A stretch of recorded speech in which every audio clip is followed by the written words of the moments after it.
Avez-vous besoin de sentir les autres proches de vous pour vous sentir bien? Avez-vous peur du silence, de la distance ou de la solitude? Alors cette vidéo pourrait vous parler. La blessure de l'abandon naît souvent lorsqu'un enfant a manqué de présence affective, de soutien ou de sécurité émotionnelle. Il a pu ressentir un vide profond comme s'il lui manquait quelque chose d'essentiel pour avancer dans la vie. Cette expérience laisse souvent une empreinte dans son corps.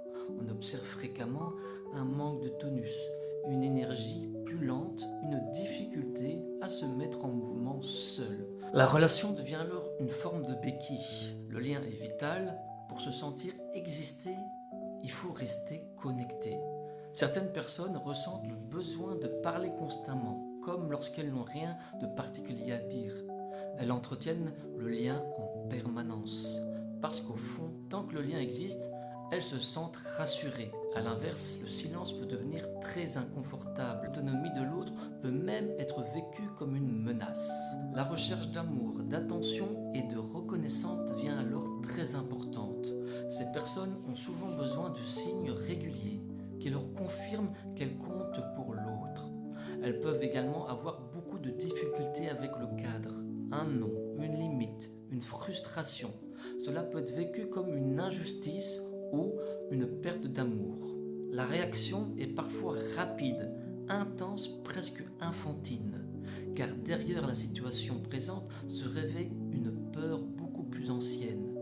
La personne veut avancer, réussir, faire comme tout le monde, mais elle ne mesure pas toujours correctement ses ressources ou ses limites.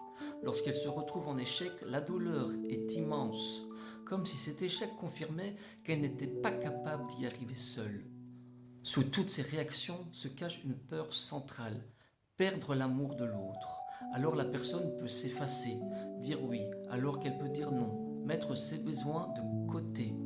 S'adapter continuellement peut préserver le lien. Mais ce renoncement a un prix. La colère s'accumule. Elle reste souvent bloquée à l'intérieur, puis elle se ressort sous forme d'irritabilité, de susceptibilité ou de réaction disproportionnée. Tout est alors perçu avec des lunettes d'enfant.